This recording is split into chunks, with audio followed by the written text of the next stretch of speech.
আউযু বিল্লাহি মিনাশ শাইতানির রাজীম।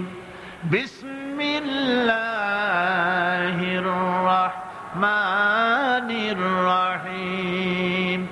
ওয়াল আসরি ইন্নাল ইনসানা লাফি খুসর إلا الذين آمنوا وعملوا الصالحات وتواصوا بالحق وتواصوا بالصبر صدق الله العظيم।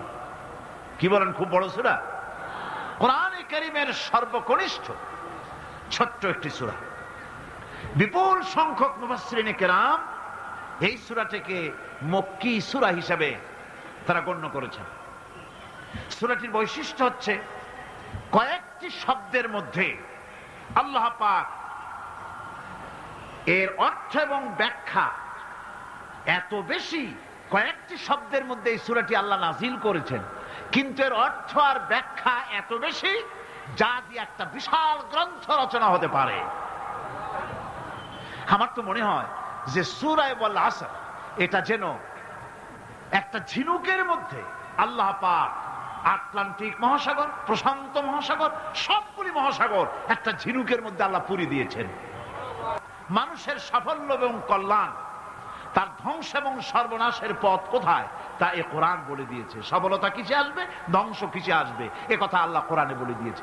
আমি আজকে এই সূরা বেছে নিলাম এই কারণে, আমরা চলছি ধ্বংসের দিকে। কোন দিকে যাচ্ছি বলেন না, কোন দিকে? আমার তো মনে হয় হেমিলেনের সেই বংশীবাদক যেন বাঁশি বাজিয়ে চলছে, আর গোটা জাতি তার পেছনে সমুদ্রে ডুবে মরার জন্য অগ্রসর হচ্ছে। বন্ধুগণ, আমি বলতে চাচ্ছি যে আজ আমরা সফলতা এবং ব্যর্থতা কিসে, লাভ আর ক্ষতি কিসে, এটা বুঝতে পারছি না বলেই গোটা জাতির এই দুর্দিনে সূরা ওয়াল আসর এইটাই আমাদের আলোচনা করা উচিত বলে আমি মনে করি। এর মধ্যেই আল্লাহ পাক আমাদের লাভ, আমাদের ক্ষতি, আমাদের সাফল্য, আমাদের ব্যর্থতা এর মানদণ্ড নির্ণয় করে দিতে পারেন কে? কথা বোঝেন নাই? তাহলে বলেন না, কে দিতে পারেন? সেই আল্লাহ রাব্বুল আলামিন, তিনি কোরআনকে দিয়েছেন, এই সূরা তিনি নাজিল করেছেন। ইমাম শাফিঈ রাহমাতুল্লাহ আলাইহি বলেছেন, লোকেরা যদি এই ছোট্ট সূরাটি উপরে চিন্তা ভাবনা করে তাহলে একটা মানুষের জন্য এই সূরাটাই তার হেদায়েতের জন্য যথেষ্ট হয়ে যেতে পারে, আর কিচ্ছু লাগে না। এই ছোট্ট সূরাটি একটা মানুষের সম্পূর্ণ হেদায়েত হওয়ার জন্য যথেষ্ট। আল্লাহ রাব্বুল আলামিন শুরু করছেন এভাবে, ওয়াল আসরি ইন্নাল ইনসানা লাফি খুসর। ওয়াল আসর, আসরের আগে একটা অ আছে। আরবি গ্রামার অনুযায়ী এই অটা হচ্ছে ওয়াও কাসমিয়া, এটা হচ্ছে শপথ।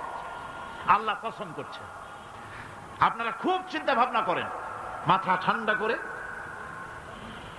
কান এবং দিল, মন, মগজ সব এদিকে আপনারা গভীর মনোনিবেশ সহকারে যদি শোনেন তাহলে বুঝতে পারবেন আল্লাহ পাক শপথ করতেছেন, কসম করতেছেন।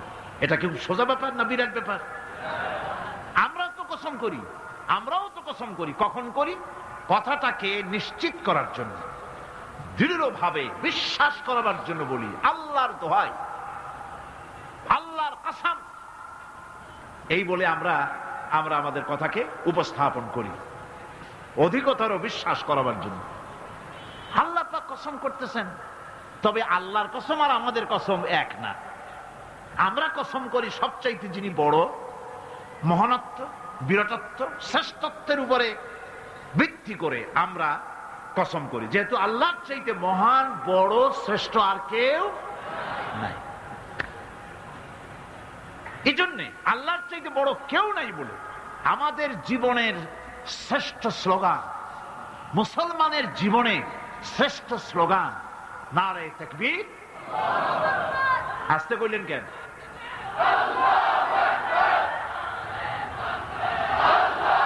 আল্লাহ হচ্ছেন বড়, তার থেকে বড় কেউ না। আমি চিন্তা করি মাঝে মধ্যে, কিছু মনে নেবেন না, আমি মাঝে মধ্যে চিন্তা করি যে সমস্ত রাজনৈতিক দলের লোকেরা মুসলমান, রাজনৈতিক মতপার্থক্য থাকতেই পারে, যে কোনো দল করতেই পারে, কিন্তু এমন রাজনৈতিক দল আমি কেন করব মুসলমান হয়ে যেই রাজনৈতিক দলের মিছিলে আর মিটিং এ আল্লাহু আকবার স্লোগান দেওয়া যাবে না? কারণ হচ্ছে আমি যখন দুনিয়া এসেছিলাম, আপনি যখন দুনিয়া এসেছিলেন, আপনার আমার কানে কি শোনানো হয়েছে? কন্ত আজান শোনানো হয়েছে। দুনিয়া এসে আমি প্রথম কি শুনেছি? আল্লাহু আকবার, এটাই শুনেছি। আজানের প্রথম শব্দ কি? নামাজের প্রথম শব্দ কি? ইকামতের প্রথম শব্দ কি? জানাজা, জীবনের শেষ নামাজ, এটার প্রথম শব্দ কি? এটা শেষ শব্দ কি? তাহলে এর সিগনিফিকেন্সটা কি?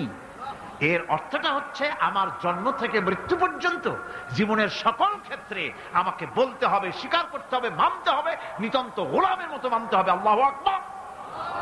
আল্লাহর চাইতে শ্রেষ্ঠ কেউ। আমরা কসম করি যেহেতু আল্লাহ বড়, তার বিরাটত্বের উপরে নির্ভর করে আমরা কসম করি, কিন্তু আল্লাহর চাইতে বড় তো কেউ নাই। উনি কসম যখন করবেন, উনি করবেন কিসের কসম? আমাদের কসম আর আল্লাহর কসম এক নয়। রব্বুল আলামিন যখন কসম করেন, তিনি তার কাছে বড়, তার চাইতে বড় কেউ নাই, শ্রেষ্ঠ কেউ নাই, মহান কেউ নাই। সেজন্য তিনি যে কসম করেন, যে কথা বলতে চান, ওই কথার সাথে, ওই বিষয়ের সাথে যার সম্পর্ক, যার সাযুজ্য আছে, সম্পৃক্ততা আছে, সিমিলারিটি আছে, তার কসম আল্লাহ পাক করেন। যেহেতু এখানে আল্লাহ রাব্বুল আলামিন মানুষের সফলতা, ব্যর্থতা, মানুষের লাভ আর ক্ষতির কথা বলবেন, সেজন্য আল্লাহ পাক মানুষের জীবনের সাথে, মানুষের সম্পর্ক রয়েছে তার জীবনের, মানুষের সাথে সম্পর্ক রয়েছে সময়ের, মানুষের সঙ্গে সম্পর্ক রয়েছে ইতিহাসের। তাই রব্বুল আলামিন বলেন, ওয়াল আসরি ইন্নাল ইনসানা লাফি খুসর। আমি কসম করি সময়ের, আমি কসম করি ইতিহাসের, আমি কসম করি জীবনের, আমি কসম করি সময়ের। যেহেতু এই জীবন আছে বলে আমরা আছি, জীবন না থাকলে আমরা বাঁচি না। ইতিহাস, ইতিহাসের কসম আল্লাহ করেন, কারণ হলো ইতিহাস মহাকালের সাক্ষী। এই মহাকালের দুষ্কৃতিকারা, তাদের দুষ্কৃতি যারা, তাদের দুষ্কৃত, তাদের দুষ্কৃত কর্ম, যা তারা যে খারাপ কাজ করেছে, সেই খারাপ কাজের ইতিহাস ধারণ করেছে। যারা সুকৃতি করেছে, তাদের সুকর্মগুলি ইতিহাস ধারণ করেছে। ইতিহাস হচ্ছে নীরব সাক্ষী। আল্লাহ বলেন, আমি ওই ইতিহাসের সাক্ষী, আমি জীবনের সাক্ষী, আমি সময়ের সাক্ষী। যেহেতু সময় কারো জন্য বসে থাকে না। সময়ের ব্যাপারে হযরত ইবনে কাইয়্যিম রাহমাতুল্লাহ আলাইহি তিনি বলেছেন, মা মাদা ফিদ দুনিয়া আহলামুন ওয়া মা বাকিয়া মিনহা আমানি। মা মাদা ফিদ দুনিয়া আহলামুন, আমি আমার জীবনের যে অংশ ফেলে এসেছি এটা আমার স্বপ্ন। ওয়া মা বাকিয়া মিনহা আমানি, আর যেটা আমার সামনে জীবন বাকি আছে ওটা হচ্ছে আমার আকাঙ্ক্ষা। ওয়াল ওয়াক্তু বাইনাহুমা দায়ুন, আর এর মাঝখান থেকে সময় চলে যাচ্ছে। সময় আমার জন্য বসে নেই, সময় চলে যাচ্ছে। এই পৃথিবীতে আসার পর আমাদের হায়াত তো বাড়ছে না, বরং হায়াত প্রতি মুহূর্তে কি হচ্ছে? লোকেরা বলে হায়াত বাড়ে, হায়াত তো বাড়ে না। হায়াত কি হয়? জন্মের পরের থেকে আমার জন্য রিজার্ভ আছে যতটুকু, 50 বছর বাঁচবো, 60 বছর বাঁচবো, যতটুকু হায়াত আমার জন্য নির্ধারিত করা আছে, নির্ধারণ করা আছে, প্রতিদিন একদিন একদিন করে কমে যেতেছে। এজন্য আমি বলি, আমার বাড়িতে যে ঘড়িটা আছে, এই ঘড়িটা বেলা 1টার সময় ঢং করে একটা আওয়াজ দেয়, শ্রোতাকে শুনিয়ে দেয়, বাড়িওয়ালা তোমার জীবনের মূল্যবান হায়াত থেকে 1 ঘন্টা কমাইয়া দিলাম। 2টার সময় 2টা ঘন্টা লাগায় শোনায় দিল, বান্দারে তোমার জীবনের মূল্যবান সময় থেকে 2টি ঘন্টা কমে গেল। এমনি করে দিন গেল, মাস গেল, বছর গেল, আমাদের হুঁশ হলো না। সময় চলে গেল তাস খেলে খেলে, সময় চলে গেল আমাদের খেলাধুলা করে, শয়তানি বদমাশি করে। সময় কতটুকু পেলাম? কিয়ামতের দিন, বিচারের দিনটা যেটা হবে, আল্লাহ রাব্বুল আলামিন বলেন বিচারের দিনটাই লম্বা হবে 50 আলফা সানা মিম্মা তাউদ্দুন। বিচারের দিনটা লম্বা হবে কত বছর? 50,000 বছর। কত বছর? দুনিয়ায় যেভাবে তুমি হিসাব করো, দুনিয়ার গণনা অনুযায়ী হাসরের বিচারের দিনটা হবে 50,000 বছরের মতো লম্বা। এক কিতাবে দেখেছি, তিনি লিখেছেন হিসাব করে কিয়ামতের ওই দিনটার হিসাবে 50,000 বছর একটা দিন লম্বা। ওই হিসাবে পৃথিবীতে যারা 60 বছর বাঁচলো, সে যেন আখেরাতে 2 মিনিট দুনিয়ায় বাঁচলো। চিন্তা করেছে? মাত্র 2 মিনিট। 60 বছর যারা হায়াত পেল, 2 মিনিট বাঁচলো। এই 2 মিনিটের জন্য কত হাঙ্গামা, কত মারধর, কত সন্ত্রাস, ক্ষমতার জন্য লড়াই, হ্যান করেঙ্গে ত্যান করেঙ্গে, লাঠিকে আমদার মুগুর ভরেঙ্গে, শক্তির ঠেলায় অস্থির। আমার বন্ধুগণ, সময় চলে যাচ্ছে, স্রোতের মতো করে কারো জন্য সময় অপেক্ষা করতেছে না। আমাদের মৃত্যু প্রতি মুহূর্তে কাছে চলে আসতেছে। এই জন্য শায়ের বলেছেন, আগাহ আপনি মৌত সে কোই বশর নেহি, আগাহ আপনি মৌত সে কোই বশর নেহি, সামা সো বরস কে হ্যাঁ পল কি খবর নেহি। মৃত্যু সম্পর্কে আমাদের কারো জানা নাই। যে কোনো মুহূর্তে মৃত্যু আমাদের কাছে এসে যেতে পারে, মৃত্যু সম্পর্কে কিছুই জানা নাই। অথচ প্রতি মুহূর্তে আমরা মৃত্যুর দিকে এগিয়ে চলছি। মাল সামান 100 বছর কি ধরে খাবো তাও জমা করে রেখেছি, কিন্তু এক মুহূর্তের খবর নাই। মা ফিরে এসেছি, বাড়ি যেতে পারবো নিশ্চয়তা নাই। আছে? বলেন আছে? আপনি বাড়ি যাও ভালো, বসেছেন, দাঁড়াতে পারবেন, এই নিশ্চয়তা আছে? নাই। সুতরাং সূরাটিতে সময়ের উপরে কসম করে মূলত সময়ের অপরিসীম গুরুত্ব সম্পর্কে আল্লাহ পাক মানুষকে বুঝাই দিতেছেন। সময়ের দাম দাও। আমাদের সময় চলে যায় গান শুনতে শুনতে, আশ্চর্য মলম বিক্রি করা দেখতে দেখতে, তাস পাশা খেলতে খেলতে সময় চলে যায়, কেউ খেয়াল করে না। সময় বলতে অতীত কালও হতে পারে, আবার বর্তমানও হতে পারে। আর বর্তমান কাল কোনো কালই না। বর্তমান কাল কোনো কাল নয়। প্রতি মুহূর্তে ভবিষ্যৎ এসে বর্তমান হয়, আর প্রতি মুহূর্তে বর্তমান কি হয়? অতীত হয়ে যায়। বর্তমান কাল বলে কোনো কাল নেই। প্রতি মুহূর্তে অতীত হয়ে যাচ্ছে। এই যে আমি মাহফিলে বসছিলাম প্রথম এসে, ওইটা কি এখনো বর্তমান আছে? এই যে বর্তমান কথা বলছি, এটা অতীত হয়ে যাচ্ছে। সুতরাং বর্তমান কাল নাই। আল্লাহ পাক অল আসরের সময়ের কসম করে বলছেন। যদি আমরা চিন্তা ভাবনা করি তাহলে আমরা লক্ষ্য করব আমাদের আসল মূলধন সময়। আসল মূলধন কি? জীবনের আসল মূলধন কি? সময়। ইমাম রাজি রহমতুল্লাহ আলাইহি এই পর্যায়ে এক বুজুর্গের ব্যক্তির কথা তিনি আলোচনা করেছেন। তিনি বলেছেন যে একটা লোক, তিনি সূরা আল আসর এর ব্যাখ্যা তিনি বুঝতেছিলেন না। ব্যাখ্যাটা এই মাথার মধ্যে ঘুরপাক খাচ্ছিল, এর ব্যাখ্যা কি? একবার তিনি বাজারে ঢুকলেন, তারপরে তিনি শুনতে পেলেন বাজারের এক প্রান্ত থেকে একজন চিল্লায় বলতেছে, সেই ব্যক্তির উপরে রহম করো যার পুঁজি গলে যায়, সেই ব্যক্তির উপরে রহম করো যার পুঁজি গলে যায়। উনি চিন্তা করলেন পুঁজি এবার গলে কেমনে? উনি দৌড়ে গেলেন, যায় দেখেন যে যে ব্যাটা চিল্লাচ্ছে সে হচ্ছে বরফ বিক্রেতা। কি বিক্রেতা? বরফ, বরফ, আইস। এখন এই বরফ বিক্রেতা সে চিল্লায় বলতেছে, সেই ব্যক্তির পরে রহম করো যার পুঁজি কি গলে যায়। সূর্যের তাপ বাড়তেছে আর বরফ গলে যাচ্ছে। সে বুঝাতে চাচ্ছে যে আমার এই বরফটা জমাট থাকা অবস্থায় তোমরা কেউ কেনো, যেহেতু আমার পুঁজি তো এর মধ্যে আমি ইনভেস্ট করেছি।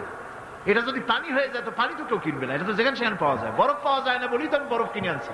তোমরা আমার প্রতি দয়া করো, তাড়াতাড়ি করে বরফটা কিনে নিয়ে যাও।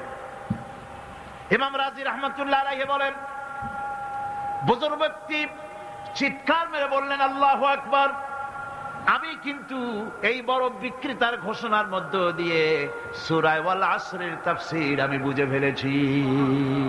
তার মানে হলো বরফ বিক্রেতা যেভাবে বলতেছে সেই ব্যক্তির উপরে রহম করো যার পুঁজি গলে যায়, আমারও তো একটা পুঁজি আছে, ওই পুঁজির নাম হায়াত। প্রতি মুহূর্তে আমার পুঁজি তো গলে যেতেছে, আমার পুঁজি তো গলে যায়, প্রতি মুহূর্তে কমে যেতেছে। আহারে, এই পুঁজি যে গলে গেল ধরে রাখতে পারলাম না, এই জন্য কিছুই তো করতে পারি নাই। সূরা আল আসরের ভিতরে মানুষের আয়ুষ্কাল দেওয়া হয়েছে বরফ গলে যাওয়ার মতো দ্রুত, সে আয়ু কমে যাচ্ছে। একে যদি নষ্ট করে ফেলা হয়, ভুল কাজে ব্যয় করা হয়, সেটাই হচ্ছে মানুষের মূল ক্ষতি। মানুষের মূল ক্ষতি। ব্যবসায় ক্ষতিগ্রস্ত হয়েছে, এটা মূল ক্ষতি নয়। স্বাস্থ্য হারাইছে, মূল ক্ষতি নয়। রাজনীতিতে ব্যর্থ হয়েছে, মূল ক্ষতি নয়। জীবনে মন্ত্রিত্ব হারাইছে, মূল ক্ষতি নয়।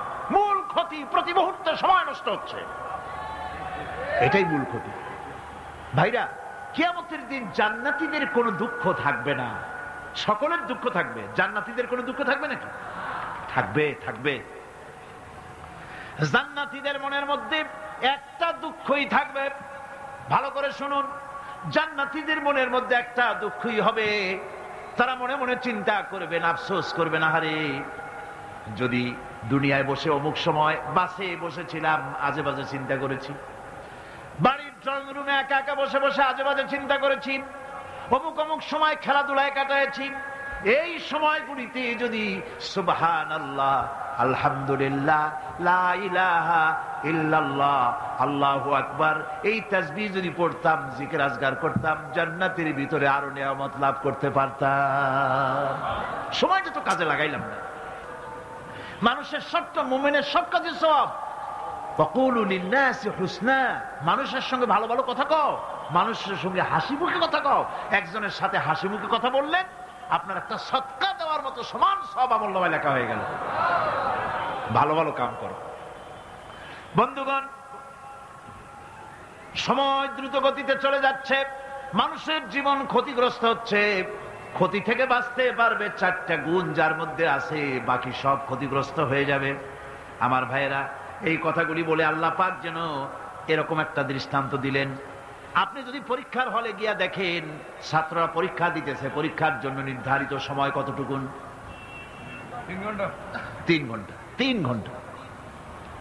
আপনি গিয়ে দেখলেন কোন একজন পরীক্ষার্থী পরীক্ষা দিতে গিয়ে আর একদিকে তাকায় আছে, আকাশের তারা গুনতেছে, অথবা সে গল্প করতেছে, অথবা পরীক্ষা বাদ দিয়ে আজে বাজে কিছু লিখতেছে। আপনি যেমন তাকে, ওই ছেলেটাকে আনবো না, গাফেল ছেলেটাকে ঘড়ির দিকে তাকায় বলেন, এই ছেলে ওই ঘড়ির দিকে তাকাও, দেখো তোমার সময় কিন্তু চলে যেতেছে মাত্র 1 ঘন্টা, আর তুমি সময় নষ্ট করতেছ। আল্লাহ যেন স্নেহ পরবশে তামাম পৃথিবীর গোলামদেরকে, বান্দাদেরকে আঙ্গুল নির্দেশনা দিয়ে বলছেন, বান্দারা প্রতি মুহূর্তে তোর জীবনের মূল্যবান সময় চলে যেতেছে, প্রতি মুহূর্তে সময় যাচ্ছে। আল ইনসান, ইনসান বলতে শুধু মুসলমান না, ইনসান বলতে কি মুসলমান শুধু না, আল ইনসান মানব মন্ডলী, বিশ্বের সমস্ত মানুষকে আল্লাহ বলছেন, হিন্দু, খ্রিস্টান, বৌদ্ধ, নাসারা, ইহুদি, মজুসি, মুসলমান, বিশ্বের সব মানুষকে আল্লাহ বলছেন। যেহেতু আল্লাহ স্রষ্টা, মানুষের ব্যাপারে সার্বিক কল্যাণময় কথা কে বলতে পারেন? কে বলতে পারেন? সে আল্লাহ রাব্বুল আলামিন বলছেন, সময় চলে যাচ্ছে, ও পৃথিবীর মানুষেরা। এই মানুষ বলতে আল্লাহ রাব্বুল আলামিন কোন ব্যক্তি, কোন গোষ্ঠী, কোন জাতিকে বলেন নাই, বলেছেন সমগ্র মানবতাকে। এর অর্থ হচ্ছে সূরাটিতে উল্লেখ্য 4টি গুণ যদি আমল করতে পারে লোকেরা, যেই ব্যক্তি করবে, যেই সমাজ করবে, যেই রাষ্ট্র করবে, যেই গোষ্ঠী করবে, যেই জাতি করবে, তারাই ক্ষতি থেকে বেঁচে যাবে। আর যারা করবে না, তারা ক্ষতিগ্রস্ত হবে। কি হবে বলুন? এখন আল্লাহ পাকের কথা শুনুন। আল্লাহ পাক বলছেন, ওয়াল আসরি ইন্নাল ইনসানা লাফি খুসর। খুসর, খুসরিন, এই যে খুসর, খাসারা, এই শব্দটা হচ্ছে আবিধানিক অর্থে ক্ষতি, হচ্ছে লাভের বিপরীত। লাভের বিপরীত কি? ক্ষতি। নাফা, এই নাফার বিপরীত কি? নোকসান। খাসারাটা কি? নোকসান বলা হয় পুঁজি 50,000 খাটাইছিলাম, লাভ করতে পারি নাই, পুঁজি ঠিক আছে, এটাকে বলা হয় নোকসান। এটাকে কি বলা হয়? নোকসান।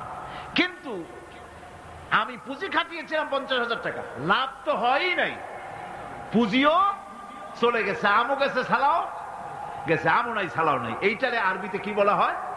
খাসার, দেউলিয়া। দেউলিয়া হয়ে গেছে। দেউলিয়াটা বোঝেন ভালো আপনারা, দেউলিয়া হয়ে গেছে। কোরআন লাভ বা সাফল্যের ধারণা যেমন নিছক পার্থিব নয়, সমৃদ্ধির কথা শুধু পার্থিব নয়, জন্ম থেকে শুরু করে মৃত্যু পর্যন্ত। কোরআনের লাভের কথা যখন বলা হয় তখন জন্ম থেকে মৃত্যু পর্যন্ত, আখিরাত পর্যন্ত, কিয়ামত পর্যন্ত। ক্ষতিটাও জন্ম থেকে শুরু করে মৃত্যু পর্যন্ত, কিয়ামত পর্যন্ত ক্ষতিটাও। এই ক্ষতি থেকে বাঁচবার জন্য কোরআনে কারিমে বিভিন্ন জায়গায় এই খাসারা শব্দ ব্যবহার করা হয়েছে। আল্লাহ রাব্বুল আলামিন বলছেন, ওয়ামান খাফফাত মাওয়াজিনুহু ফাউলাইকাল্লাযীনা খাসিরু আনফুসাহুম বিমা কানু বিআয়াতিনা ইয়াযলিমুন। যাদের পাল্লা ভারী হবে কিয়ামতে তারাই হবে সফলকাম, আর যাদের পাল্লা হালকা হবে, নেকির পাল্লা যাদের হালকা হবে তারা হবে ক্ষতিগ্রস্ত। তারা নিজেরাই ক্ষতি সাধনকারী হবে কিয়ামতের দিন। কাজে মানুষের জীবনের সমুদয় কার্যাবলীর ভালো অংশ যদি খারাপ অংশের উপরে বিজয়ী হয়, তারপরে খারাপ অংশ পাওনাদারদের দিয়ে টিয়া, এরপরে যদি নেকি কিছু বাকি থাকে, তাহলে বোঝা গেল লোকটা কিয়ামতে নাজাত পাবে।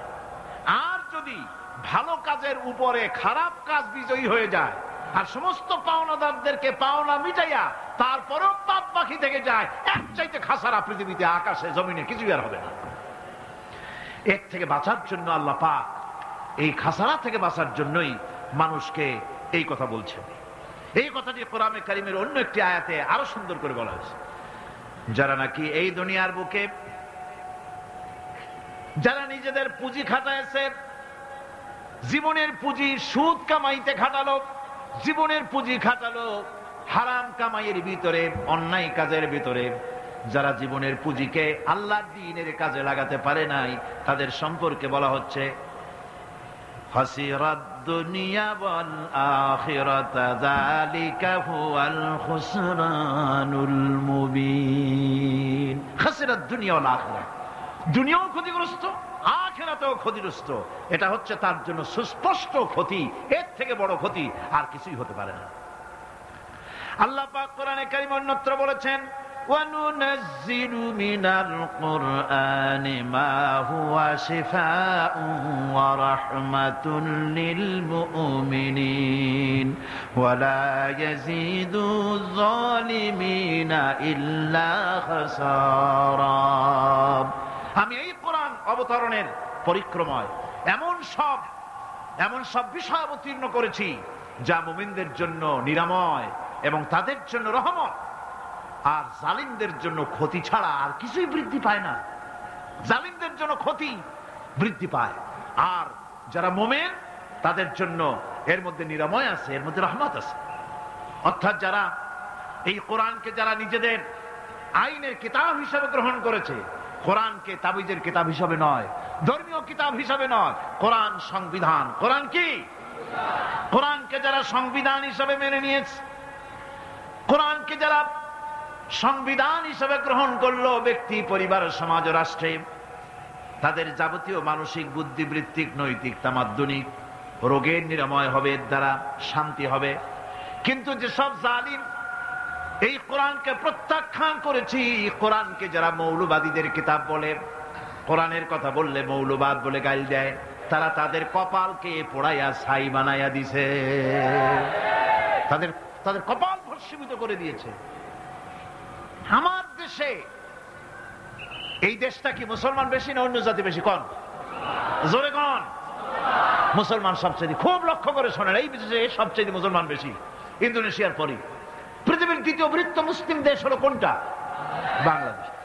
এই দেশে ইসলামরে যত গালি দেওয়া হয়েছে, কোরআনকে যত গালি দেওয়া হয়েছে, আলেমদেরকে যত গালি দেওয়া হয়েছে, রাসূলুল্লাহকে যত গালি দেওয়া হয়েছে, ইসলামী আদর্শকে যত গালি দেওয়া হয়েছে, পৃথিবীতে কোন দেশে এইভাবে ইসলামকে গালি দেওয়া কোথাও হয় না। এমনকি আমেরিকার মতো দেশে, ইংল্যান্ডের মতো দেশেও কোরআনের বিরুদ্ধে এত কথা কেউ বলতে সাহস পাবে না, ইসলামের বিরুদ্ধে কথা বলতে সাহস পাবে না, যেহেতু মুসলমানেরা সেখানে পাল্টা আক্রমণ করবে। আজ আমার দেশে মুসলমানের ঘরের সন্তান হইয়া ইসলামের বিরুদ্ধে তারা বক্তব্য রাখে। মৌলবাদ জিকির উঠে গেছে। আমেরিকার প্রেসিডেন্টরা যখন শপথ নেন, প্রেসিডেন্ট হিসাবে ওথ নেন বাইবেলের উপরে হাত রাখেন আর বলেন, এই মহাগ্রন্থকে স্পর্শ করে শপথ নিচ্ছি, আমি আমার চিন্তা চেতনা, আমার মেধা, আমার প্রজ্ঞা সবটা আমার জাতি, আমার দেশকে উন্নয়নের জন্য, এর সমৃদ্ধির জন্য, এর সংরক্ষণের জন্য আমি আমার জীবনকে উৎসর্গ করব। বাইবেলের উপরে স্পর্শ করে এই শপথ তারা নেন। আমার দেশের প্রেসিডেন্ট, প্রধানমন্ত্রী শপথ নেওয়ার সময় কোরআন শরীফের উপরে হাত রাখে যদি, তাহলে বলা হবে বেচারা মৌলবাদী হয়ে গেছে। এটা করা যাবে না। আর যদি কেউ করে সামান্য কিছু, কোরআন না, যদি তসবিহ নিয়েও আসে, তাহলে বুঝতে হবে জাতির সাথে একটা প্রতারণা ছাড়ার কিছুই না। কাজেই ধর্মের প্রতি আকর্ষণ একটা ভিন্ন জিনিস, সেই জিনিসকে ছেড়ে যারা দেয় তারাই ক্ষতিগ্রস্ত হয়, আর যারা ধরে রাখে তারা দুনিয়ায় ক্ষতিগ্রস্ত হয় না। আল্লাহ পাক এখানে রাসূল করিম সাল্লাল্লাহু আলাইহি ওয়াসাল্লাম একটি হাদিস প্রণিধানযোগ্য কোরআনের ব্যাপারে। হুজুর বলেছেন, আল কোরআনু হুজ্জাতুন লাকা ওয়া আলাইকা। এই কোরআন হয় তোমার পক্ষের সাক্ষী, না হয় এই কোরআন তোমার বিপক্ষের সাক্ষী। কিয়ামতে এই কোরআন হয় তোমার পক্ষে কাজ করবে, নতুবা এই কোরআন তোমার বিপক্ষে কাজ করবে। দুই অবস্থা থেকে খালি হবে না। হয় কোরআন তোমার পক্ষে সাক্ষী দেবে, না হয় আমরা কি চাই? কিয়ামতে কি চাই? বলেন কি চাই? কোরআনের পক্ষে যদি আমরা সাক্ষী চাই, তাহলে এই কোরআনের পক্ষে আমাদেরকে কাজ করতে হবে। এছাড়া আমাদের নাজাতের কোনো পথ নাই। আমাদের মুক্তির পথ হচ্ছে কোরআন কেন্দ্রিক, রাসূলুল্লাহর হাদিস কেন্দ্রিক। এর বাইরে আমাদের সমস্ত পুঁজি নষ্ট হয়ে যাবে। আমাদেরকে পৃথিবীতে টিকে থাকতে হলে কোরআনের উপরে ভিত্তি করে আমাদেরকে বাঁচতে হবে, টিকতে হবে। কোরআনে কারিমে আল্লাহ রাব্বুল আলামিন অন্যত্র বলেছেন, কুল ইন্নাল খাসিরিনাল্লাযীনা খাসিরু আনফুসাহুম ওয়া আহলিহিম ইয়াওমাল কিয়ামাহ আলা যালিকা হুয়াল খুসরানুল মুবিন। বলো, প্রকৃত দেউলিয়া তারাই যারা কিয়ামতের দিন নিজেকে, নিজের পরিবার পরিবর্গকে এই ক্ষতির দিকে যারা ঠেলে দেবে। ভালো করে শুনে নাও, এটি হচ্ছে সুস্পষ্ট ক্ষতি, সুস্পষ্ট দেউলিয়াপনা। এই ক্ষতি থেকে বাঁচার জন্য আল্লাহ রাব্বুল আলামিন কোরআনে কারীমের মধ্যে বলেছেন, ওয়াল আসরি ইন্নাল ইনসানা লাফি খুসর। পড়েন সবাই, ওয়াল আসরি ইন্নাল ইনসানা লাফি খুসর। মানুষের, সমগ্র মানুষের জীবন ক্ষতিগ্রস্ত, ব্যর্থ। কে বলতেছেন? গা শিউরে ওঠার কথা না, গা শিউরে ওঠে। আল্লাহ বলতেছেন ক্ষতিগ্রস্ত, ব্যর্থ। আপনি যতই মনে করেন আপনার মিল আছে, কল আছে, কারখানা আছে, মন্ত্রী, টাকা পয়সা আছে, প্রেসিডেন্ট হয়েছেন, প্রধানমন্ত্রী হয়েছেন, আপনার জীবন সফল হয়েছে, আল্লাহ বলেন না, জীবন ব্যর্থ, জীবন বিফল, জীবন ক্ষতিগ্রস্ত। তাম পৃথিবীর সমস্ত মানুষ ক্ষতিগ্রস্ত, ব্যর্থ। 4টা কাজ করলে সফল হবে। কয়টা কাজ? জোরে বলেন, কয়টা কাজ? ইল্লাল্লাযীনা আমানু ওয়া আমিলুস সালিহাতি ওয়া তাওয়াসাউ বিল হাক্কি ওয়া তাওয়াসাউ বিস সাবর। 4টা কাজ করলে জীবন হবে সফল। এই ব্যর্থতা থেকে, এই ক্ষতি থেকে যদি বাঁচতে চাই কিনা? কারা কারা চাই? দেখাই তো হাত। কারা কারা চাই? ক্ষতির হাত থেকে বাঁচতে চাই কারা? আলহামদুলিল্লাহ, হাত নামান। ক্ষতির হাত থেকে যারা বাঁচতে চান, আল্লাহ রাব্বুল আলামিন তাদের জন্য ফর্মুলা পেশ করেছেন, ইল্লাল্লাযীনা আমানু ওয়া আমিলুস সালিহাতি ওয়া তাওয়াসাউ বিল হাক্কি ওয়া তাওয়াসাউ বিস সাবর। আল্লাহ পাক বলেন 4টি কাজ করলে জীবন সফল হয়ে যাবে। কয়টা কাজ? 4টা কাজ করলে জীবনটা সফল হয়ে যাবে। 1 নম্বরে ঈমান।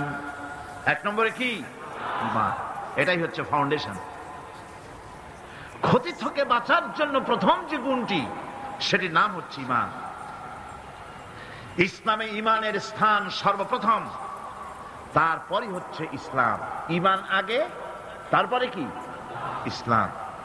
ইসলাম হচ্ছে বীজ, ঈমান হচ্ছে বীজ, আর ইসলাম হচ্ছে চারা, গাছ। এটা হচ্ছে ভিত্তি। এই ভিত্তিকে সর্বপ্রথম মজবুত করতে হবে, ইমানের ভিত্তি। ইমানের ভিত্তি দুনিয়ায় ইমানের আহ্বান জানাবার জন্যই আল্লাহ রাব্বুল আলামিন সমস্ত নবী এবং রাসূলদেরকে পৃথিবীতে পাঠিয়েছেন ইমানের আহ্বানের জন্য। দুনিয়ার সমস্ত নবীদের দাওয়াত ছিল ইমানের দাওয়াত। কিসের দাওয়াত? এই ইমানের দাবিটা আসছে, এই দাওয়াতটা এসেছে আল্লাহর কাছ থেকে। কার কাছ থেকে? দেখুন, পৃথিবীর ভিতরে কোন নবীদের কথার সাথে আরেকজন নবীর কথার কোনো বৈপরীত্য হয় নাই। সমস্ত নবীদের কথা একরকম ছিল। কয় রকম? একজন নবীর সঙ্গে তার বক্তব্যের সাথে আরেকজন নবীর বক্তব্যের কোনো গুণগত মৌলিক কোনো পার্থক্য ঘটে নাই, অসঙ্গতি হয় নাই। কারণ নবীরা আম্বিয়া আলাইহিমুস সালাম নিজেরা বানিয়ে কথা রচনা করে তারা মানুষের সামনে পেশ করে নাই। সমস্ত নবীদের কাছে যত দাওয়াত এসেছে একটা অফিস থেকে এসেছে। সে অফিসটা হচ্ছে কার? আল্লাহ রাব্বুল আলামিনের। তাই দুনিয়ার সমস্ত পয়গম্বরদের দাওয়াত ছিল না ইলাহা ইল্লাল্লাহ, লা ইলাহা ইল্লাল্লাহ, লা ইলাহা, লা ইলাহা ইল্লাল্লাহু মুহাম্মাদুর রাসূলুল্লাহ। এটাই ছিল সমস্ত নবীদের দাওয়াত। কোরআনে কারীম তার ধারক এবং বাহক সম্পর্কে বলে যে তিনি যে দাওয়াত দিয়েছেন সে দাওয়াতটা হলো ঈমানের দাওয়াত। আমাদের নবী তিনি এসে যে দাওয়াত দিয়েছেন সে দাওয়াতটা কিসের? কোরআনে কারীম বলছি, ربنا إننا سمعنا مناديا ينادي للإيمان।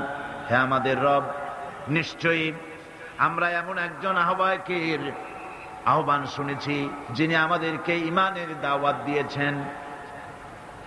এমন কোন পয়গম্বর নাই দুনিয়ায় যিনি ঈমানের দাওয়াত দেন নাই। সকলেই ঈমানের দাওয়াত মানুষের সামনে, বিশ্ববাসীর সামনে পেশ করেছেন। কোরআনে হাকিম স্পষ্ট একটা সীমারেখা দুনিয়ার মানুষের সামনে পেশ করে পৃথিবীর মানুষগুলিকে দুটি শ্রেণীতে বিভক্ত করে দিয়েছে। একটি হচ্ছে ঈমান পোষণকারী, আরেকটি হচ্ছে অবিশ্বাসী। একটা ঈমান পোষণকারী আর একটা অবিশ্বাসী। ঈমান পোষণকারীরা সত্যশ্রয়ী, তারা হচ্ছে জ্ঞান এবং নূরের সম্পদে সমৃদ্ধ। আর দ্বিতীয় দলটি হচ্ছে কাফের, জালিম, মূর্খ। তারা হেদায়েতের রাস্তা তাদের জন্য অবরুদ্ধ। কোরআনে কারীম এই দুইটি দল সম্পর্কে উল্লেখ করতেছেন, মাসালুল ফারিকাইনি কাল আ'মা ওয়াল আসাম্মি ওয়াল বাসীরি ওয়াস সামিঈ হাল ইয়াস্তাবিয়ানি মাসালান আফালা। কোরআন শরীফ বলছে, হাল يستويان مثلا أفلا تذكرون। দুইটি শ্রেণীতে আল্লাহ পাক ভাগ করে দিয়েছেন। একটা শ্রেণী হচ্ছে অন্ধ, বোবা, বধির। আরেকটি যারা শুনতে পায়, চোখে দেখতে পায়। এ দুটি কখনো এক নয়, সমান নয়। এ দুটির রাস্তা আলাদা। কাফেরের রাস্তা আর ইমানদারদের রাস্তা সম্পূর্ণ ভিন্ন। আল্লাহ রাব্বুল আলামিন ঈমান এবং কুফরের পার্থক্য বলে দেওয়ার জন্য গোটা মানব জাতির মধ্যে স্পষ্ট করে বলেছেন, লা ইকরাহা ফিদ-দীন ক্বাদ তাবায়্যানার রুশদু মিনাল গায়্। দ্বীনের ব্যাপারে জোর জবরদস্তি নেই। এখানে হেদায়েতের পথ এবং গোমরাহি, হেদায়েতকে গোমরাহির পথ থেকে সম্পূর্ণ আলাদা করে দেওয়া হয়েছে। লা ইকরাহা ফিদ-দীন, দ্বীনের ব্যাপারে কোনো জোর জবরদস্তি নাই। যারা ধর্মনিরপেক্ষবাদী তারা এই আয়াতটাকে নিজেদের মতবাদকে প্রতিষ্ঠার লক্ষ্যে অনেক সময় কাজে লাগায়। দুটি আয়াতকে তারা বেশি ব্যবহার করে। একটা হচ্ছে লাকুম দীনুকুম ওয়ালিয়া দীন, আর একটা হচ্ছে লা ইকরাহা ফিদ্দিন। এই দুইটি আয়াতকে ধর্ম নিরপেক্ষবাদীরা ব্যবহার করে। এই দুটির কোনটি তাদের আদর্শকে বোঝাবার লক্ষ্যে ব্যবহারের কোনো সুযোগ নাই। লা ইকরাহা ফিদ্দিন, ধর্মের ব্যাপারে কোনো বাড়াবাড়ি নাই, জোর জবরদস্তি নাই। এ কথা বলা হয়েছে এই কারণে যে কোন বিধর্মীকে, অমুসলিমকে ভয় দেখিয়ে, লোভ দেখিয়ে অথবা কোন ক্রমে কোন প্রকার চাপ সৃষ্টি করে তাকে মুসলমান বানানো যাবে না। এমনকি সূরা তওবার মধ্যে এসেছে, যুদ্ধ চলাকালীন সময়, জিহাদ চলাকালীন সময় কোন অমুসলিম যদি ইসলাম জানার জন্য তোমাদের তাঁবুতে আসে, তাহলে তুমি তাকে ইসলাম বুঝাও। ইসলাম শোনার পরে যদি মেনে নেয় ভালো কথা, আর যদি না মানে তাকে তার তাঁবু পর্যন্ত ফিরে যেতে চাও, ফিরে যেতে দাও। মাঝপথে তাকে আক্রমণ করা যাবে না। ধর্মের ব্যাপারে কোনো বাড়াবাড়ি নাই। লা ইকরাহা ফিদ্দীন, এর দ্বারা ধর্ম নিরপেক্ষতার কোনো কথা বোঝানো হয়নি। আর লাকুম দীনুকুম ওয়ালিয়া দীন, এটা ছিল কাফেরদের সেই বক্তব্যের প্রেক্ষিতে যেখানে কাফেরেরা বলেছিল মুহাম্মদ সাল্লাল্লাহু আলাইহি ওয়াসাল্লাম, আসুন আমরা এক কাজ করি, সেটা হলো ধর্ম নিয়ে আমাদের মধ্যে যে বাকবিতণ্ডা হচ্ছে, আমরা ধর্মকে 50-50 ভাগ করে দিই। কিছুদিন আমরা গিয়া আপনার আল্লাহরে সেজদা দেই, আর কিছুদিন আপনারা আমাদের মূর্তিগুলিকে প্রণাম করুন। এই প্রস্তাব যখন রাখল, আল্লাহ রাব্বুল আলামিন সূরা কাফিরুন অবতীর্ণ করে দিলেন, কুল ইয়া আইয়ুহাল কাফিরুন লা আ'বুদু মা তা'বুদুন। হে কাফেরেরা, হে অবিশ্বাসীরা, নবী আপনি বলুন, হে অবিশ্বাসীরা, তোমরা যার ইবাদত করো আমরা তার ইবাদত করি না, আবার আমরা যার ইবাদত করি তোমরাও তার ইবাদত করো না। সুতরাং লাকুম দীনুকুম ওয়ালিয়া দীন, সুতরাং তোমাদের দিন তোমাদের জন্য, আমাদের দিন আমাদের জন্য। এখানে নিরপেক্ষতার কথা বলা হয় না, এখানে পক্ষের কথা বলা হয়েছে। কিসের পক্ষ? ধর্মের পক্ষ। কিসের পক্ষ? হিন্দু, খ্রিস্টান, বৌদ্ধ, তোমরা তোমাদের ধর্মের পক্ষে থাকো। মুসলমান, তোমরা তোমাদের ধর্মের পক্ষে থাকো। ধর্মের ব্যাপারে নিরপেক্ষ হওয়ার কোন সুযোগ নাই। আছে নাকি সুযোগ? আমি পার্লামেন্টে বলেছি এই কথা, যে একটা ধর্মের উপরে বিশ্বাস করে নিজেকে একটা ধর্মের পক্ষের ব্যক্তি হিসাবে ঘোষণা করে কেউ বলছে, দাবি করছে আমি হিন্দু, কেউ বলছে আমি বৌদ্ধ, কেউ বলছে আমি খ্রিস্টান, কেউ বলছে আমি মুসলমান। নিজেকে একটা ধর্মের বিশ্বাসী ঘোষণা করার পর আমি ধর্মনিরপেক্ষ, এই কথাটা মিথ্যা, বানোয়াট, জালিয়াতি, প্রতারণা, মুনাফিক। কোন ধর্মের অনুসারী ব্যক্তি ধর্মনিরপেক্ষ হতে পারে না। কেবলমাত্র নাস্তিক, যারা আল্লাহরে মানে না, আল্লাহকে স্বীকার করে না, ওরা বলতে পারে আমরা ধর্মনিরপেক্ষ, ধর্মের ব্যাপারে আমরা নিরপেক্ষ, গুলো মানি না, বিশ্বাস করি না। কিন্তু যারা ধর্মে মানে, সেদের যে ধর্মেরই হোক না কেন, সে ব্যক্তি ধর্মনিরপেক্ষ যদি দাবি করে, এটা মিথ্যে কথা, এটা মুনাফিকি ছাড়া আর কিছু হতে পারে না। মুসলমানকে, যে কোনো জাতিকে যে ধর্মে আছে ধর্মের পক্ষে থাকার কথাই বলা হয়েছে। এখন আমি বলতেছিলাম ইমানের কথা। ইমান আগে আনতে হবে। ইমান সম্পর্কে আল্লাহ রাব্বুল আলামিন বলতেছেন, ইমান হলো আগে, তারপরে ইসলাম। আবার ইমান আনার আগে আবার কুফরি একটা শব্দ আছে, সেটা হলো ফামান ইয়াকফুর বিত-তাগুতি ওয়া ইউমিন বিল্লাহি ফাকাদ ইসতামসাকা বিল উরওয়াতিল উসকা লা ইনফিসামা লাহা ওয়াল্লাহু সামিউন আলীম। ফামান ইয়াকফুর বিত-তাগুত, যে ব্যক্তি তাগুতকে অস্বীকার করেছে, সর্বপ্রথম তাগুতকে অস্বীকার করতে হবে। ওয়া ইউমিন বিল্লাহ, আর এরপরে আল্লাহর উপরে যে ঈমান আনলো, ফাকাদ ইসতামসাকা বিল উরওয়াতিল উসকা, সে এমন এক শক্ত অবলম্বন ধারণ করলো যা তাকে কোনো কিছুই বিচ্ছিন্ন করবে না, ধ্বংস করে দেবে না। সুবহানাল্লাহ। এখন সত্যিকারের ঈমানদারের পরিচয়টা কি? কোরআনে কারীম সত্যিকারের ঈমানদারের পরিচয় এভাবে পেশ করতেছে, ইন্নামাল মুমিনুনা আল্লাযীনা আমানু বিল্লাহি ওয়া রাসূলিহি সুম্মা লাম ইয়ারতাবু وجاهدوا بأموالهم وأنفسهم في سبيل الله أولئك هم الصادقون। ঈমানের দাবিতে সত্যবাদী কারা? ইন্নামাল মুমিনুনা আল্লাযীনা আমানু বিল্লাহি ওয়া রাসূলিহি, সত্যিকারের মুমিন তো তারা যারা নাকি ঈমান এনেছে আল্লাহর উপর এবং রাসূলের উপরে। এই ঈমান আনার পর সুম্মা লাম ইয়ারতাবু, এরপরে কোন সন্দেহে সে নিপতিত হয় নাই, কোন সন্দেহ তার মনের মধ্যে জায়গা পায় নাই, আর সে আল্লাহর রাস্তায় জিহাদ করেছে মাল দিয়ে, জান দিয়ে। উলাইকা হুমুস সাদিকুন, এরাই হলো ঈমানের দাবিতে সত্যবাদী।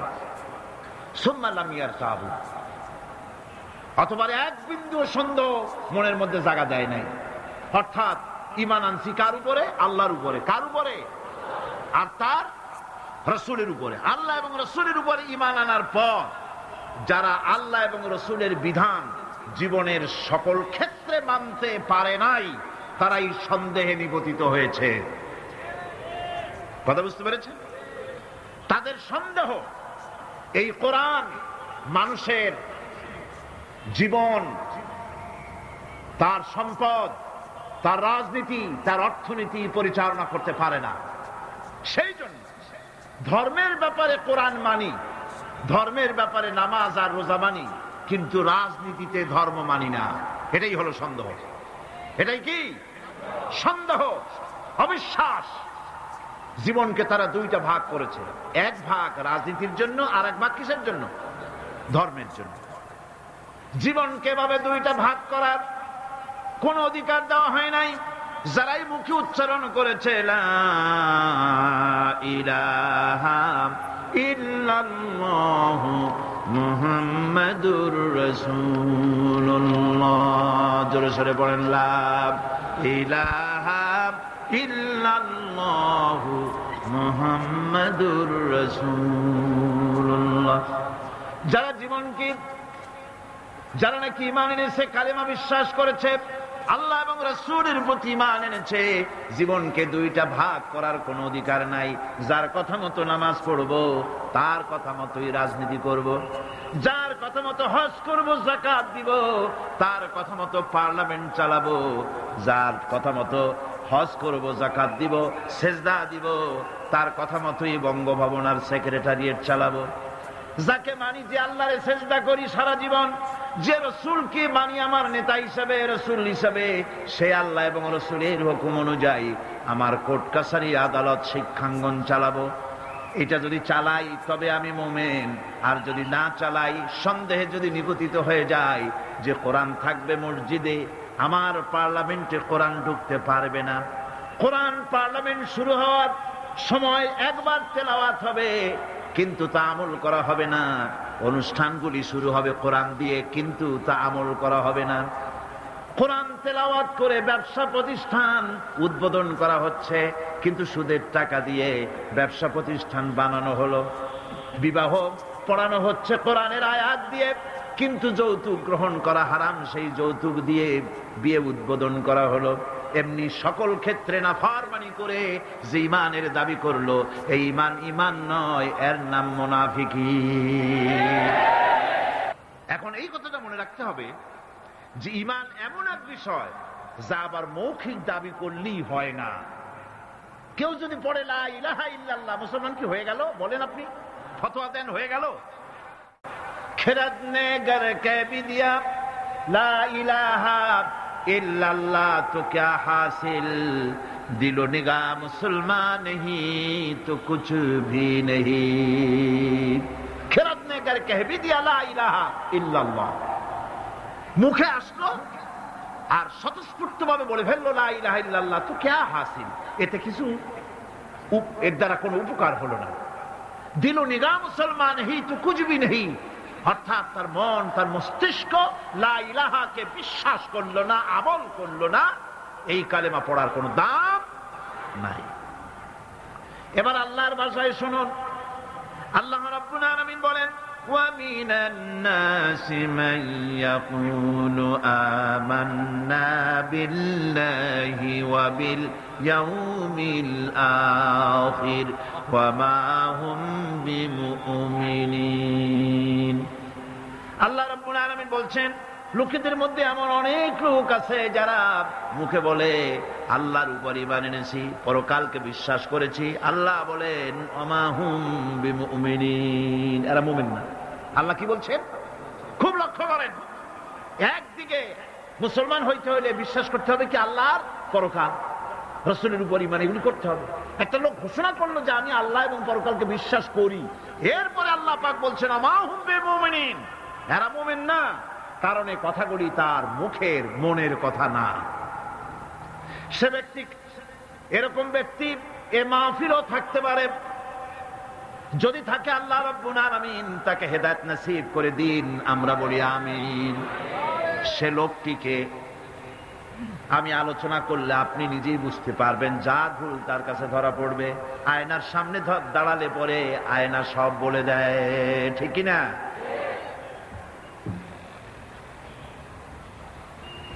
সেই ব্যক্তি, যে ব্যক্তি নাকি কালেমা পড়ে, নামাজ পড়ে, আবার ব্যবসায়ী হলে ওজনে কম দেয়, খাদ্যে ভেজাল দেয়, মানুষের সঙ্গে প্রতারণা করে, টাকা নিয়ে ফেরত দেয় না, ওয়াদা খেলাপ করে, চুরি করে, ডাকাতি করে, জেনা করে, সুদভিত্তিক ব্যাংকের থেকে টাকা তুলে ব্যবসা করে, সুদের ব্যবসা করে, ঘুষ দেয়, জেনা করে, আর একদিকে নামাজ পড়ে, সময় হলে আবার হজ করে আসে।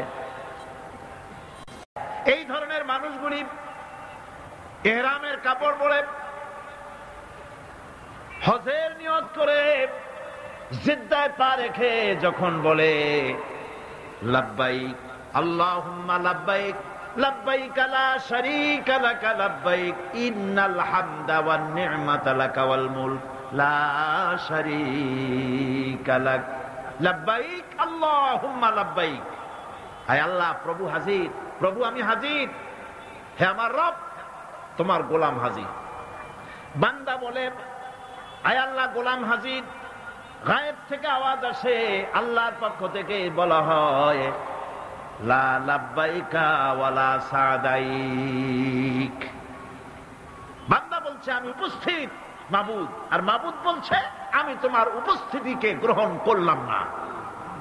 তুই বলছো হাজির, আমি বলছি তুমি অনুপস্থিত, তোমার উপস্থিতি আমি গ্রহণ করলাম না।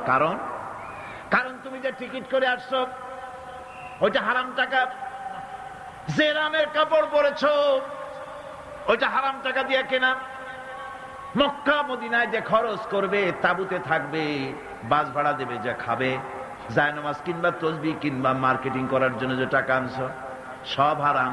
তোমার গায়ের গোশত হারাম, তোমার গায়ের রক্ত হারাম, হারাম খেয়ে পেটটারে সাইজ মতো বানাইছো, এরকম করে হারামের টাকা দিয়া হজ করতে এসেছো, তোমার উপস্থিতি আমি গ্রহণ করলাম না। নাউজুবিল্লাহ। সুতরাং মুমিনের দাবি করলেই হবে না, ঈমানের দাবি করলেই হবে না, কাজে তা প্রমাণ করতে হবে। সেটা কি? সেটা হচ্ছে ইন্নাল্লাযীনা ক্বালু রাব্বুনাল্লাহু সুম্মা ইসতাকামু তাতানাজ্জালু আলাইহিমুল মালাইকা, নিশ্চয় যারা বলে আমাদের রব আল্লাহ, অতঃপর এই কথার উপরে সে দৃঢ় পথ থাকে, ফেরেশতাগণ তার প্রতি ফেরেশতা অবতীর্ণ হয়, অর্থাৎ আল্লাহর রহমত তার উপরে নাজিল হয়। যে ব্যক্তি ঈমানের দাবি করে ঈমানের উপরে টিকে থাকে, আল্লাহর রহমত তার উপরে নাজিল হতে থাকে। ঈমান আনাই শুধু মুখে দাবি করাই শেষ কথা নয়, ঈমান আনার পর ঈমানের উপরে টিকে থাকা সবচেয়ে বড় কথা। ঈমানের উপরে টিকে থাকতে হবে। ঈমানের কোনো দাম নাই যদি আমলে সালেহ না থাকে।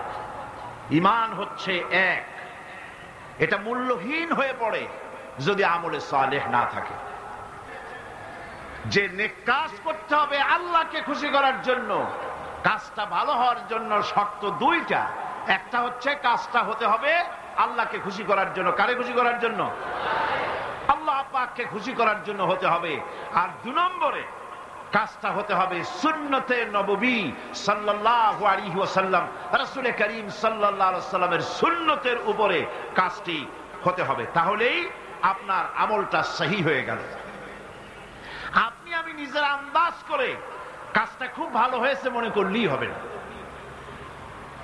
নিকৃষ্ট বা অসৎ কাজের পরিণতি সম্পর্কে কোরআন বলছে, قُلْ هَلْ نُنَبِّئُكُمْ بِالْأَخْسَرِينَ أَعْمَالًا الَّذِينَ ضَلَّ سَعْيُهُمْ فِي الْحَيَاةِ الدُّنْيَا وَهُمْ يَحْسَبُونَ أَنَّهُمْ يُحْسِنُونَ صُنْعًا।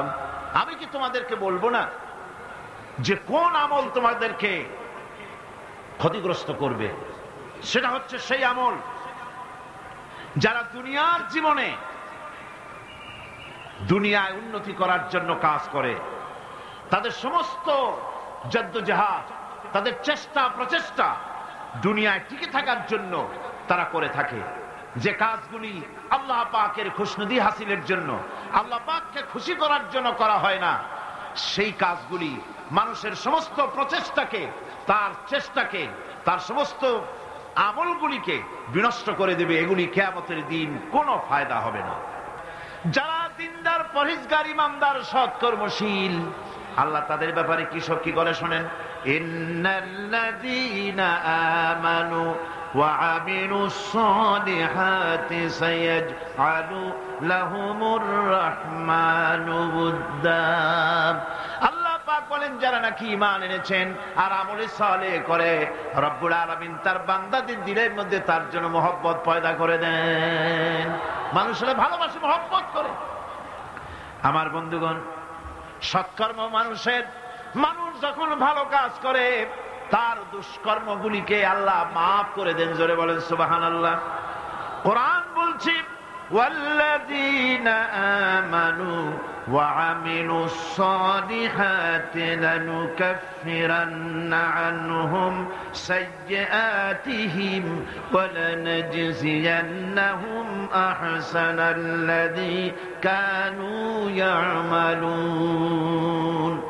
যারা ঈমান আনবে আর সৎ কাজ করবে, আল্লাহ পাক বলেন আমি তাদেরকে সর্বোত্তম কাজগুলির প্রতিদান করব।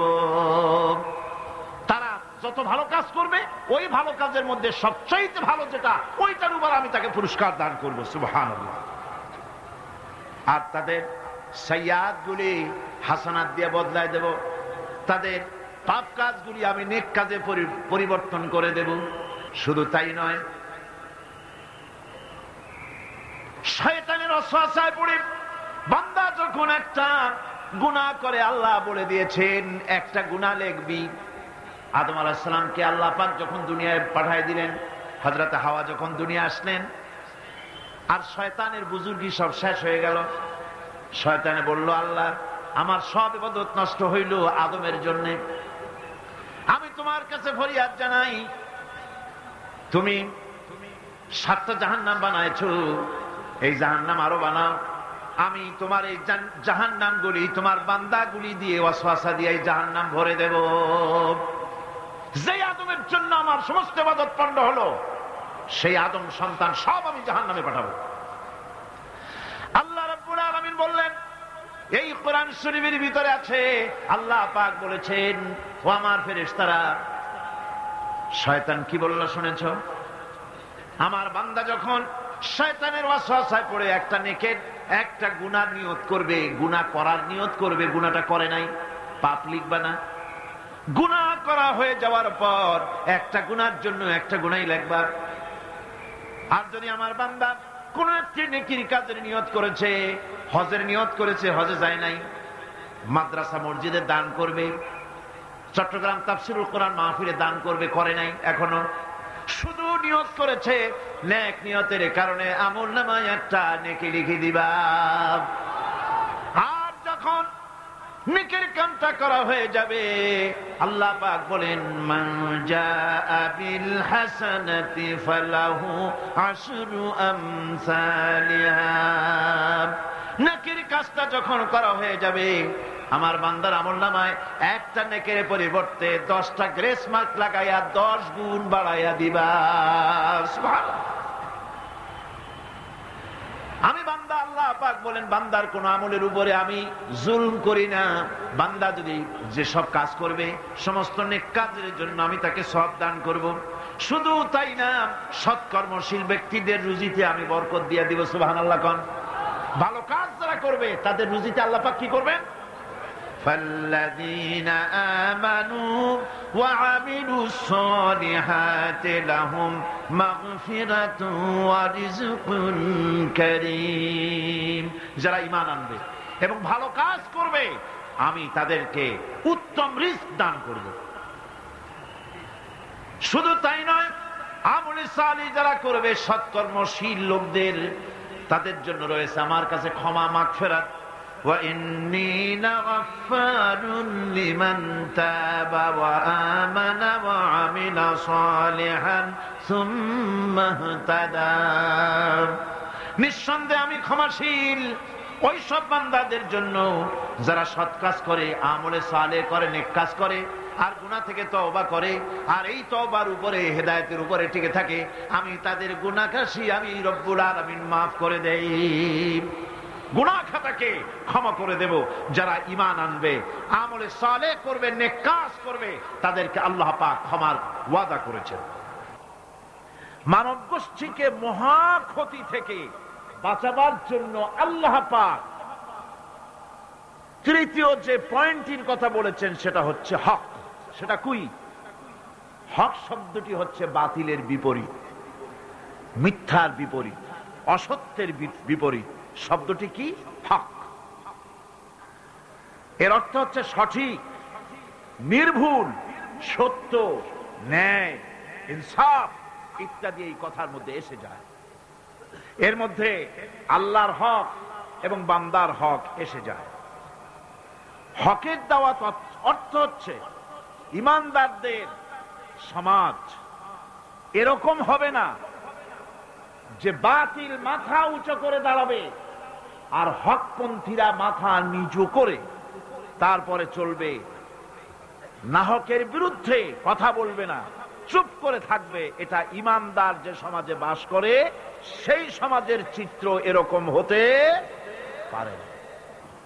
লূত আলাইহিস সালামের জামানায় যখন জমিনটাকে উল্টে দেওয়ার জন্য অর্ডার হলো, তখন ফেরেশতা বলছিল, আয় আল্লাহ, এই জমিনে তো একটা লোক আছে যে 30 বছর পর্যন্ত তোমার ইবাদত করেছে, সেই লোকটারে তো সরাবার ব্যাপারে তুমি কিছু বললা না। আল্লাহ রাব্বুল আলামিন বললেন, জমিনটা উল্টায়া ওর মাথায় আগে রাখো, ওরে শুদ্ধা জমিনটারে উল্টায় দাও। কারণ গোটা জাতি যখন আমার সঙ্গে নাফরমানি করছে, আমার নবীর সঙ্গে নাফরমানি করতেছে, তখন এরা কথা বলে নাই। এই লোক নিজের ইবাদত নিয়ে ব্যস্ত ছিল, নিজেকে জাহান্নাম থেকে বাঁচাবার চেষ্টা করেছে। গোটা জাতি জাহান্নামে যায় সেজন্য ভুরুক্ষেপ করে নাই। হক কথা বলতেই হবে। হক যে বলবে না, হক থেকে যে চুপ থাকবে, সে হচ্ছে শয়তানুন আখরাস, বোবা শয়তান। রাসূলুল্লাহ হাদিসে বলেছেন, হক থেকে যে চুপ থাকে সেটা কি শয়তান? বোবা শয়তান। এখন আপনাকে বিপদ মুসিবত থেকে বাঁচার জন্য হকের দাওয়াত দিতে হবে, তা না হলে আল্লাহ পাক ক্ষমা করবেন না। না হক যখন সমাজে চলতে থাকে, হকের আওয়াজকে একজনকে হলেও হকের আওয়াজ বুলন্দ করতে হবে। কোরআনে কারিমে রব্বুল আলামিন বলেন, واتقوا فتنة لا تصيبن الذين ظلموا منكم خاصة।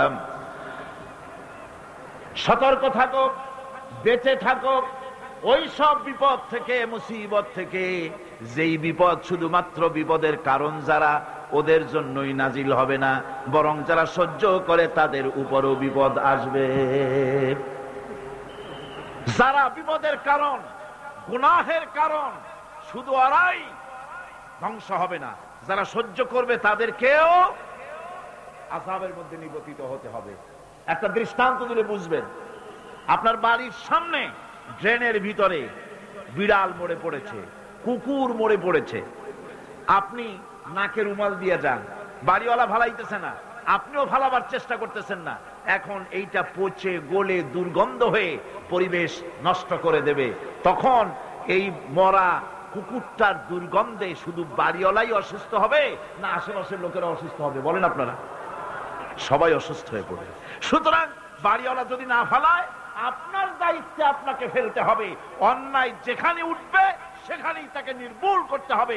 এটা হলো উম্মতে মুহাম্মাদীর দায়িত্ব। আল্লাহ পাক এর জন্য বলেছেন, ওয়ালতাকুম মিনকুম উম্মাতুন ইয়াদউনা ইলাল খায়র ويأمرون بالمعروف وينهون عن المنكر وأولئك هم المفلحون। তোমাদের মধ্যে এমন কিছু লোক থাকা দরকার যারা মানুষকে কল্যাণের দিকে ডাকবে এবং অকল্যাণ থেকে মানুষকে ফিরাবে, কল্যাণের দিকে ডাকবে, হকের দিকে ডাকবে, নেক কাজের দিকে ডাকবে, মানুষকে ভালো কাজের দিকে ডাকবে। এরকম কিছু লোক তোমাদের মধ্যে হয়ে যাওয়া উচিত, তৈরি হওয়া উচিত, যারা হকের দাওয়াত নিয়ে তারা সমাজে বেরোবে।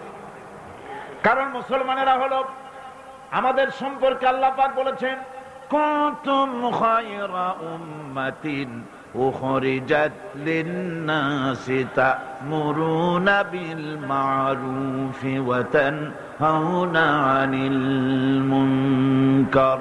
তোমরা হচ্ছে শ্রেষ্ঠ জাতি। আমরা কি জাতি? আমরা যে শ্রেষ্ঠ জাতি সে কথা বলার মতো হিম্মত এখন আমাদের আর নাই, যার জন্য আপনারা আওয়াজ দিলেন তো শোনাই গেল। মুসলমানেরা কি জাতি? খায়রে উমাম, ইমামে আকওয়াম। পৃথিবীর ভিতরে সমস্ত জাতি সমূহের ভেতরে শ্রেষ্ঠ জাতি কারা? আরো জোরে বলুন। একথা কে বলেছেন? আল্লাহ পাক বলেছেন, তোমরা শ্রেষ্ঠ জাতি। তোমাদের দায়িত্ব হচ্ছে তা'মুরুনা বিল মা'রুফ ওয়া তানহাউনা আনিল মুনকার। তোমাদের দায়িত্ব হচ্ছে ভালো কাজের আদেশ করবে, অন্যায় কাজ থেকে মানুষদেরকে ফিরাবে। এটা হচ্ছে তোমাদের দায়িত্ব।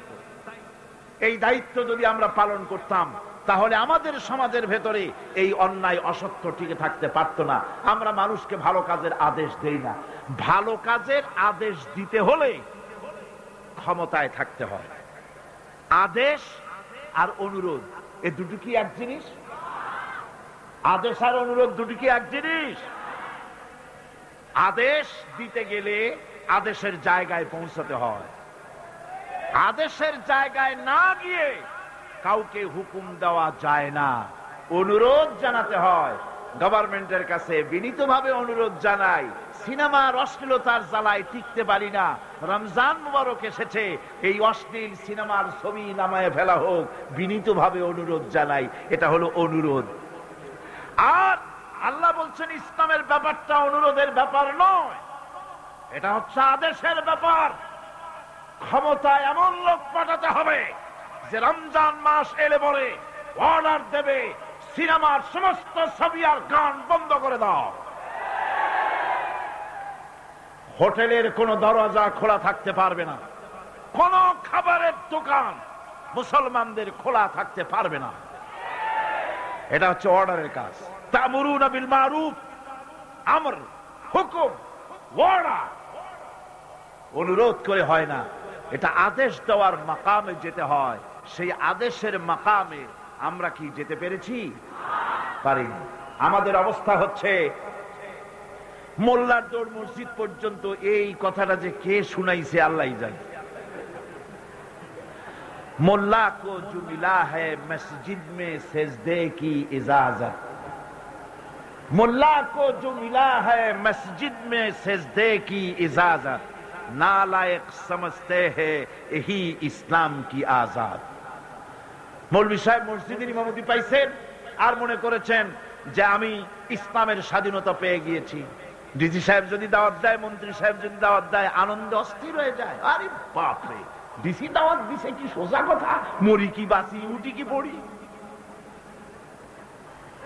ওই জায়গা পার্লামেন্ট, সেক্রেটারিয়েট, বঙ্গভবন যেদিন কোরআনের দখলে আসবে সেই দিন অর্ডার দিয়ে অন্যায়কে বন্ধ করা সম্ভব হবে।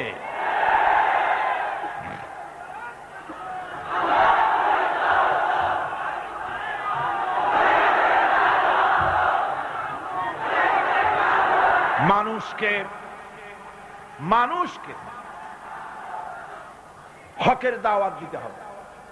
আল্লাহ রাব্বুল আলামিন বলেন, وَمَنْ أَحْسَنُ قَوْلًا مِّمَّنْ دَعَا إِلَى اللَّهِ وَعَمِلَ صَالِحًا وَقَالَ إِنَّنِي مِنَ الْمُسْلِمِينَ وَمَنْ أَحْسَنُ قَوْلًا مِّمَّنْ دَعَا إِلَى اللَّهِ, ওর থেকে ভালো কথা আর কার হতে পারে যে ব্যক্তি মানুষকে আল্লাহর দিকে ডাকে। সুবহানাল্লাহ বলেন, সুবহানাল্লাহ বলেন। আল্লাহর দিকে যে ডাকে সেই ওয়ামান দা ইলাইহি, হাদিস শরীফের ভিতরে আছে মান ক্বালা বিহি সাদাকা, কোরআন থেকে যে কথা বলে সে কি কথা বলে? সত্য কথা বলে। কোরআন থেকে যে কথা বলে সত্য কথা বলে। মান ক্বালা বিহি সাদাকা ওয়া মান আমিলা বিহি উজরা, আরে কোরআন থেকে যারা আমল করে আল্লাহ তাদেরকে পুরস্কৃত করেন। ওয়া মান হাকামা বিহি আদালা, কোরআন থেকে যে বিচার করে সেই জাস্টিস, ইনসাফ কায়েম করে। ওয়া মান দা ইলাইহি হুদিয়া ইলা সিরাতিল মুস্তাকিম, আর যারা কোরআনের দিকে দাওয়াত দেয় তাদের দাওয়াতই সহজ সরল দাওয়াত। আওলাদে রাসূল আপনাদের সামনে কোরআনের দাওয়াত দিলেন, কোরআনের পক্ষে কাজ করুন, সবাই হাত উঁচু করে আপনারা সমর্থন দিয়েছেন। আমরাও অপেক্ষা করব এই সমর্থন আপনারা কতদিন বজায় রাখতে পারে।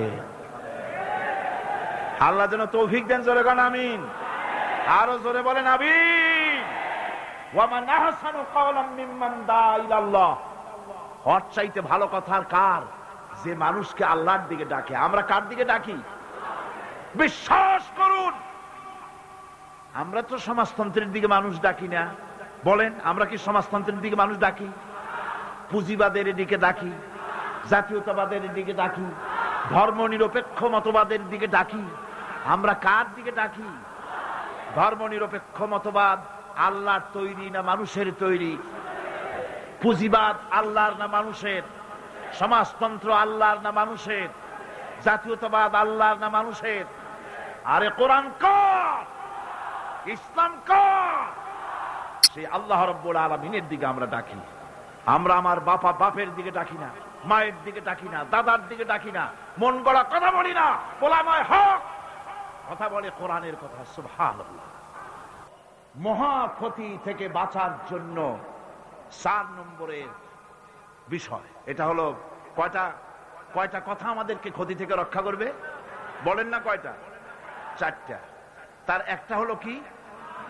2 নম্বরে কি? আমলে সালেহ। 3 নম্বরে কি? হকের দাওয়াত। 4 নম্বরে কি? সবর। সবর কোরআনে কারীমের মধ্যে সর্বাধিক ব্যবহৃত একটি শব্দ সবর।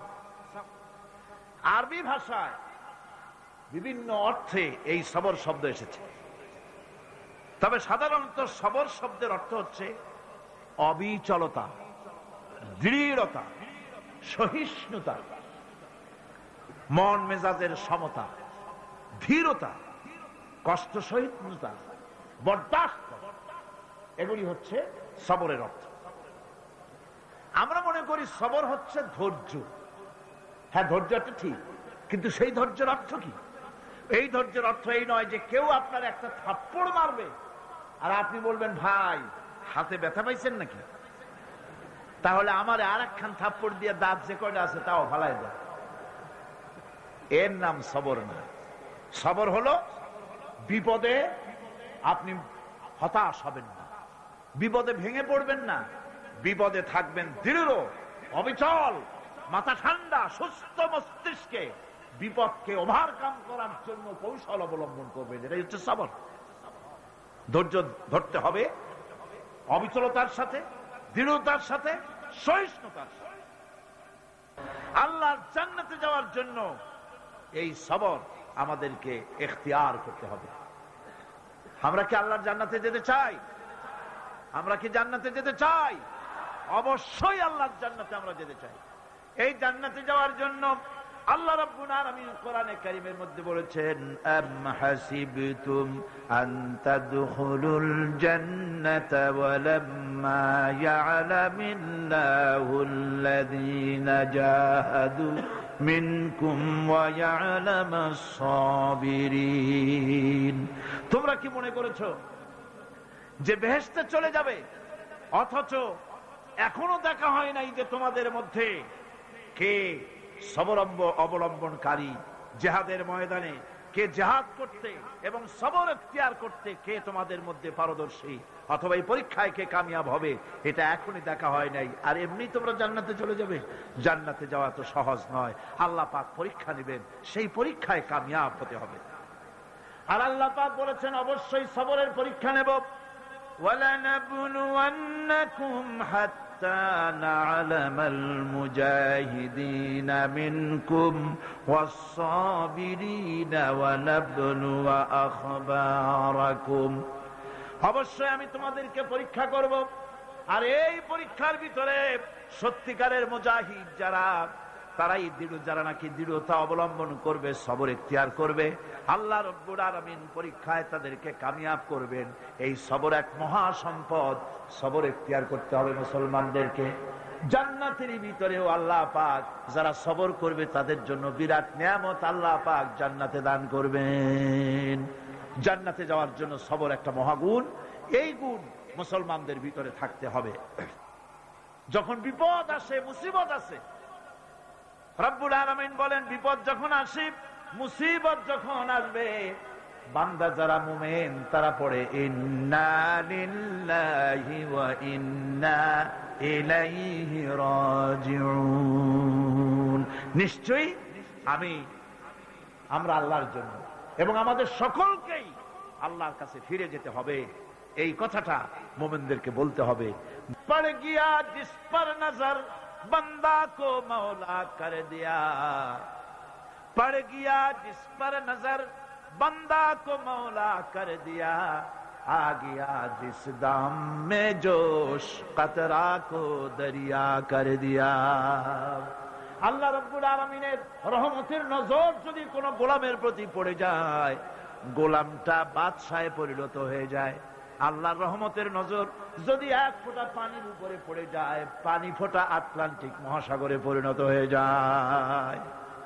সে আল্লাহ রাব্বুল আলামিনের উপরে ঈমান এনে সৎ কাজ করে হকের দাওয়াত দিয়া সবর ইখতিয়ার করলে পরে আল্লাহ পাক তাদেরকে জান্নাত দান করবেন। জান্নাতের সুউচ্চ মাকাম আল্লাহ পাক দান করে দিবেন।